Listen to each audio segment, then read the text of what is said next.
চোখ রাখবো পরের খবরে। আরজিকর দুর্নীতি মামলায় অনেক নথি না পাওয়ার অভিযোগ উঠল। অভিযুক্তদের আইনজীবীদের কাঠগড়ায় সিবিআই নথি গুছিয়ে নেওয়ার জন্য 1 সপ্তাহ সময় দিল আদালত। দ্রুত বিচার শুরুর পক্ষে বিচারপতি জয়মাল্য বাগচির বেঞ্চ। আরজিকর দুর্নীতি মামলায় অনেক নথি না পাওয়ার অভিযোগ উঠছে এবার। অভিযুক্তদের আইনজীবীদের কাঠগড়ায় সিবিআই, দ্রুত বিচার শুরুর পক্ষে বিচারপতি।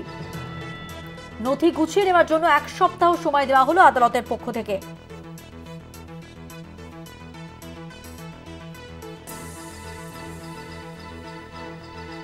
আরজিকর দুর্নীতি মামলায় অনেক নথি না পাওয়ার অভিযোগ উঠেছে। অভিযুক্তদের আইনজীবীদের কাঠগড়ায় সিবিআই, নথি গুছিয়ে নেওয়ার জন্য 1 সপ্তাহ সময় দিল আদালত। দ্রুত বিচার শুরুর পক্ষে বিচারপতি জয়মাল্য বাগচির বেঞ্চ। অভিযোগ নথি না পাওয়ার। আরজিকর হাসপাতালের আর্থিক দুর্নীতি মামলায় সম্পূর্ণ নথি অভিযুক্তদের হাতে তুলে দেওয়া হয়নি বলে ফের আদালতে অভিযোগ উঠল। আরজিকর হাসপাতালে আর্থিক দুর্নীতির মামলায় সম্পূর্ণ নথি অভিযুক্তদের হাতে তুলে দেওয়া হয়নি বলে ফের আদালতে অভিযোগ উঠেছে। ওই মামলায় কলকাতা হাইকোর্টের নির্দেশে শনিবার এবং রবিবার অভিযুক্তদের আইনজীবীরা নিজাম প্যালেসে মামলায় 15,000 পাতার নথি যাচাই করেন। আরো বিস্তারিত জানবো, আমাদের সঙ্গে টেলিফোন লাইনে রয়েছেন আমাদের প্রতিনিধি পীযূষ কান্তি নাগ। পীযূষ দা,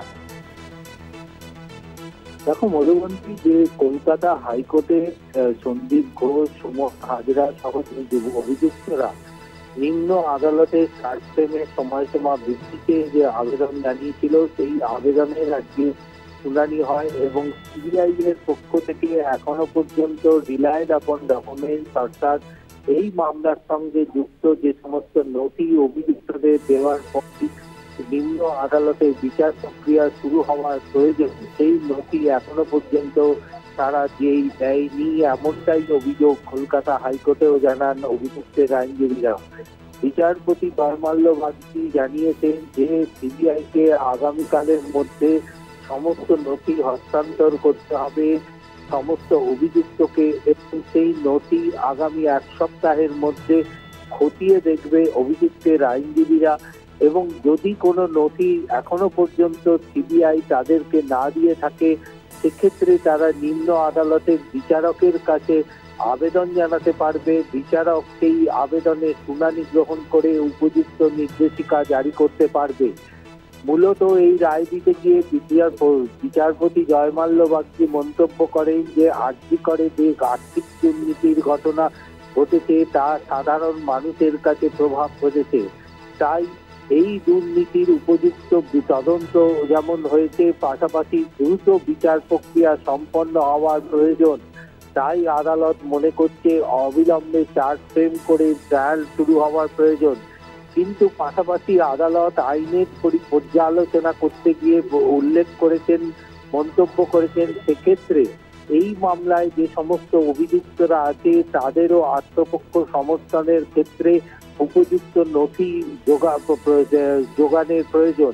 সেই নথি প্রকৃতভাবে দেবে হচ্ছে সিবিআই এবং সেই নথি পর্যবেক্ষণের জন্য নির্দিষ্ট সময় দেওয়ারও প্রয়োজন, যা নাকি আইনের বিধানে পরিষ্কারভাবে উল্লেখ করা রয়েছে। তাই আদালত মনে করছে যে সেই নথি পর্যালোচনা না করে অভিযুক্তদের উপযুক্ত সময় না দিয়ে বিচার প্রক্রিয়া শুরু করলে তাদের পক্ষে উপযুক্ত আইন মোতাবেক বিচার প্রক্রিয়া হবে না। তাই আদালত ফ্রি অ্যান্ড ফেয়ার ট্রায়ালের জন্য অভিযুক্তদের আইনজীবীদের আরো 1 সপ্তাহ সময় দিলেন এবং আগামী মঙ্গলবার ফের এই মামলার শুনানি গ্রহণ করা হবে। তার মধ্যে সিবিআই কে সমস্ত নথি অভিযুক্তদের দিতে হবে এবং সেই নথি দেওয়ার পরেই তা পর্যবেক্ষণ এবং পর্যালোচনা করবে অভিযুক্তের আইনজীবীরা। আইনজ্ঞ মহল মনে করছে আগামী মঙ্গলবারই এই সমস্ত নথি পাওয়ার পর তা নিশ্চিত হবার পরেই কলকাতা হাইকোর্ট চার্জ ফ্রেমের একটি নির্দিষ্ট নির্দেশিকা জারি করতে পারে। মধুবন্তী, ধন্যবাদ। কথা বললাম প্রতিনিধি পীযূষ কান্তি নাগের সঙ্গে।